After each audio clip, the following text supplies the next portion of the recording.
2001 Space Odyssey, the Stargate sequence in Stanley Kubrick's 1968 masterpiece. Astronaut Dave Bowman encounters a massive black monolith orbiting Jupiter, and it pulls him through a psychedelic tunnel of light and impossible geometry. He emerges in a neoclassical bedroom, where he ages rapidly, watching himself eat dinner as an old man, then lying in bed as an ancient figure near death. The monolith appears at the foot of his bed, and he reaches toward it, transforming into the Star Child, a glowing fetus in an energy sphere that returns to Earth. Kubrick and co-writer Arthur C. Clarke deliberately created an ambiguous ending open to interpretation. Clarke's novel suggests the monolith is alien technology designed to guide human evolution, with the bedroom serving as a zoo or holding area, while Bowman is transformed into the next stage of humanity. Kubrick wanted pure visual experience beyond verbal explanation. The Star Child represents transcendence, humanity evolving beyond physical form through alien intervention. The ending rejects traditional narrative resolution, instead presenting cosmic evolution as incomprehensible spectacle.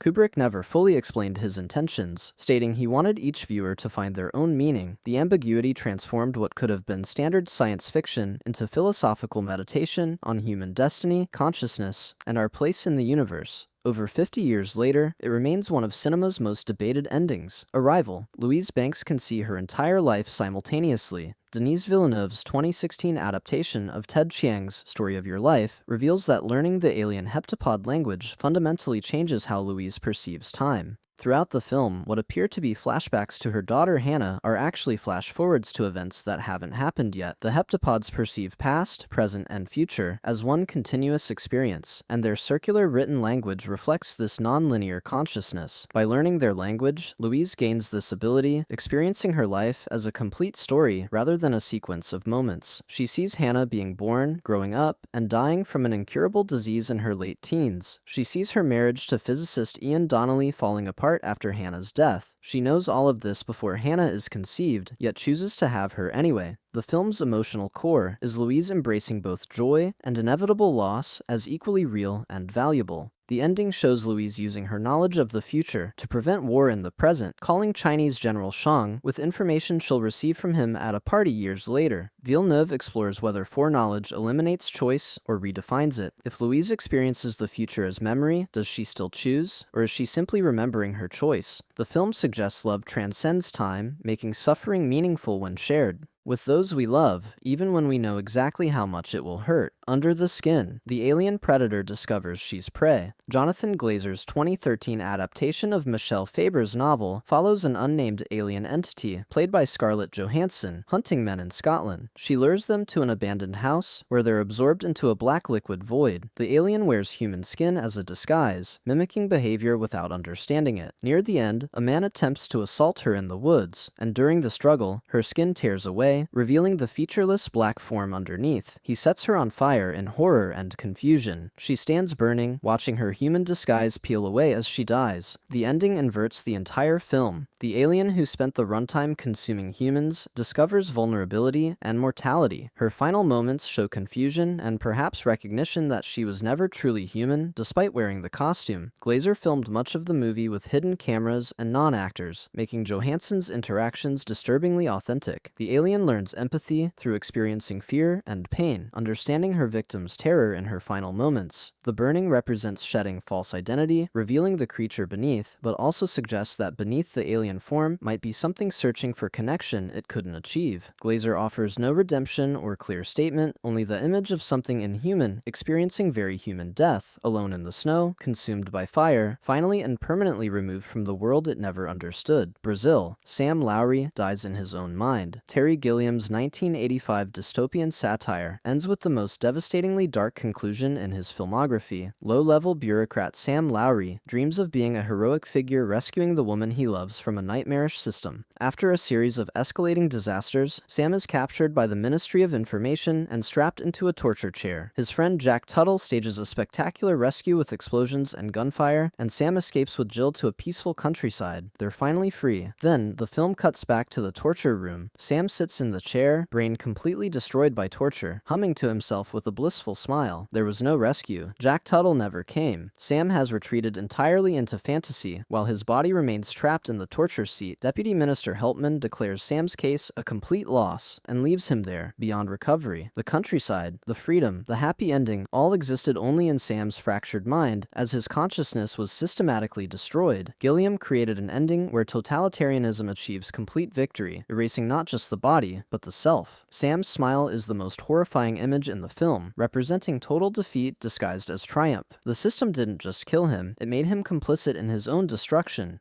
By letting him die happy in a delusion, Gilliam fought Universal Studios to keep this ending, and the studio initially released a compromised version with a fake happy conclusion. The director's cut restored Gilliam's vision of absolute hopelessness, making Brazil one of the bleakest major studio films ever made. The Fountain. 3 timelines collapse into acceptance of death. Darren Aronofsky's 2006 film weaves together a 16th-century conquistador seeking the Tree of Life, a present-day scientist desperately trying to cure his wife's brain tumor, and a future space traveler journeying to a dying star. Hugh Jackman and Rachel Weisz play the couple in all 3 timelines. The conquistador searches for the Mayan Tree of Life in the jungles of New Spain. Scientist Tommy Creo works obsessively to find a cure for his wife Izzy's cancer, ignoring her request to spend time together. The space traveler floats in a sphere with a dying tree, meditating as he approaches the nebula Xibalba. Aronofsky deliberately leaves interpretation open, but the structure suggests only the present timeline is literally real. Izzy is writing a book called The Fountain, about the conquistador, and she asks Tommy to finish the final chapter after she dies. The space sequence represents Tommy's imagined completion of her book, processing his grief through mythology and metaphor. All 3 timelines explore the same theme from different angles, accepting mortality versus desperately fighting death. The tree in each story is Izzy herself, dying despite Tommy's efforts across time and myth. The ending shows Tommy finally arriving at Izzy's grave in the present, at peace, suggesting he's completed his emotional journey. Aronofsky shot the film with minimal effects, using microphotography of chemical reactions to create the cosmic sequences. The result is a meditation on love, death, and eternity that refuses to separate them.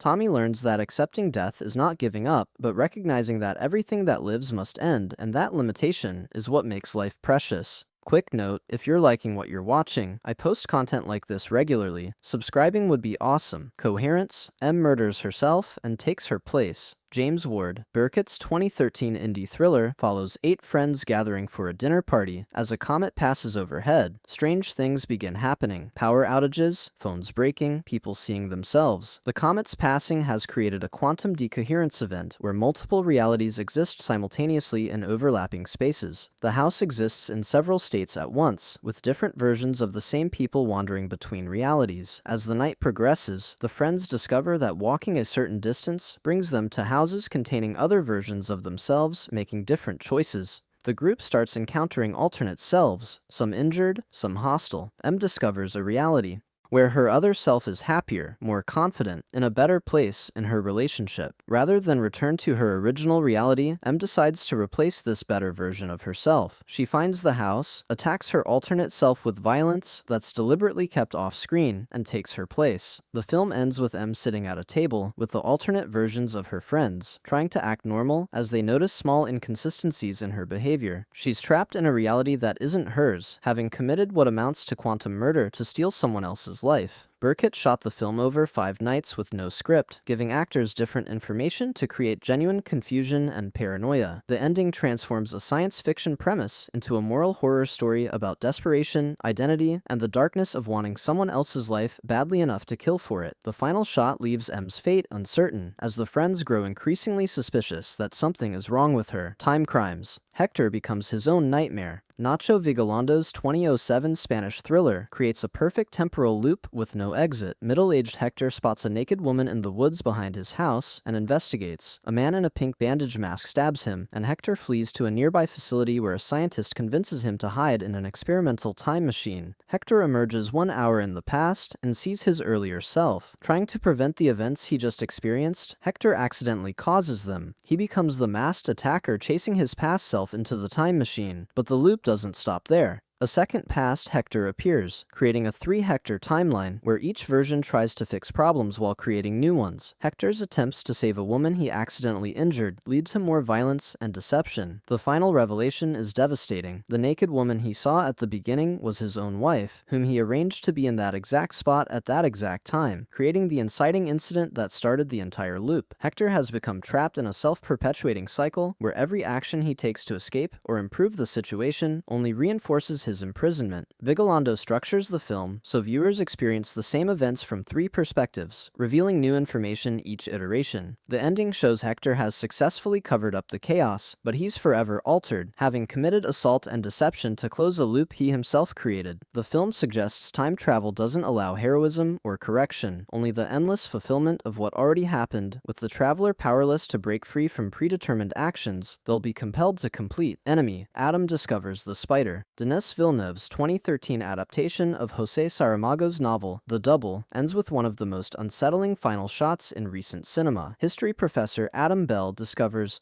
he has an identical double named Anthony, an actor. The men's lives become entangled, with Adam sleeping with Anthony's pregnant wife. After a car crash apparently kills Anthony and his mistress, Adam assumes Anthony's life. In the final scene, Adam finds a key to an underground sex club in Anthony's apartment. His wife emerges from the bedroom, and Adam turns to see her transformed into a giant tarantula filling the room. She recoils in fear. Cut to black. Villeneuve and screenwriter Javier Goulon have stated the film is about a man with a fractured psyche, not literal doubles. Adam and Anthony represent one person's split personality, divided between the faithful professor and the unfaithful actor. The spiders throughout the film symbolize women trapped in the protagonist's psychological web of control and infidelity. The final spider is his wife. Terrified by discovering evidence of his betrayal, her transformation represents how he sees her in that moment, a trapped creature in his web, but also her power over him, massive and threatening. The wife's fear suggests the cycle will repeat. The film has been analyzed as a portrait of male guilt, toxic patterns in relationships, and the impossibility of escaping one's own nature.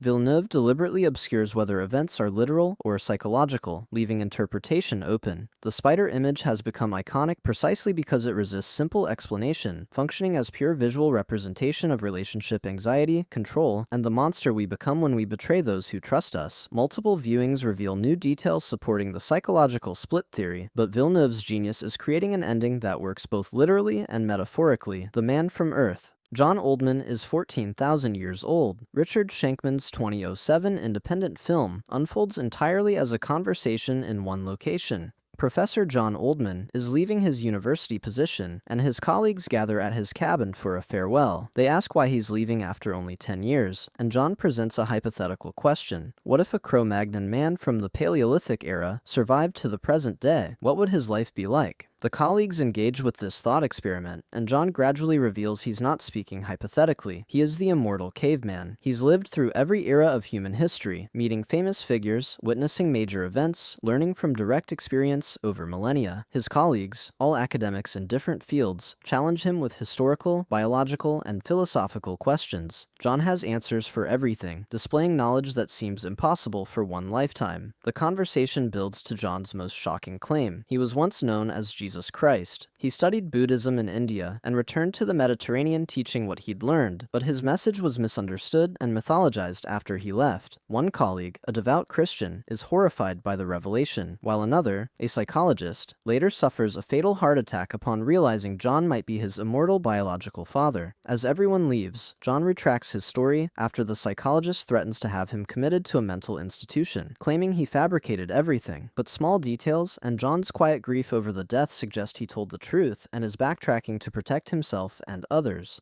The film never confirms or denies John's story definitively. Made on essentially no budget with one location and pure dialogue, The Man from Earth succeeds through ideas rather than spectacle. The ending leaves audiences to decide what they believe, but the accumulation of detail and John's exhausted performance suggest a man unburdening himself of an impossible secret before disappearing again to start a new life somewhere else. Cube. Kazan walks into the light alone. Vincenzo Natali's 1997 Canadian science fiction horror follows 6 strangers trapped in a massive structure of interconnected cubic rooms, many containing deadly traps. The group includes Levin, a math student who can detect trapped rooms through numerical codes; Quentin, a cop who becomes increasingly violent; Worth, an architect who helped design the outer shell; Holloway, a doctor; Rena, an escape artist who dies first; and Kazan, a mentally disabled man. As they navigate the shifting maze, personalities clash and paranoia builds. Quentin's leadership becomes tyranny. The group realizes Kazan is actually a mathematical savant who can calculate prime numbers instantly, making him essential to escape. Quentin kills Holloway and injures Levin. The remaining survivors reach the outer edge, where a room leads to a white void. Levin realizes they've reached an exit that opens to the outside world when the cubes align properly. Quentin attacks, killing Levin and mortally wounding Worth. The two men fight as the exit opens, bathing one room in pure white light. Kazan, the only innocent among them, walks into the light and escapes while Quentin and Worth die from their wounds. The ending is deliberately enigmatic. We never see what lies beyond the white light or learn who built the cube or why. Natali has stated the cube represents bureaucracy and systems created by people who only understand their small part, with no one comprehending the whole. Worth reveals he designed the outer shell, but has no idea of the cube's purpose. The film suggests institutions become self-perpetuating, existing without reason, trapping people through sheer momentum. Kazan's survival implies only innocence can escape systematic cruelty. The mentally disabled man, incapable of the violence, paranoia, and calculations that consumed the others, simply walks free while the capable destroy themselves. It's a cynical commentary on institutions and intelligence, suggesting knowledge and ability become prisons, while simplicity achieves what sophistication cannot. If you found this engaging, consider subscribing so you catch all future uploads. Thanks for watching.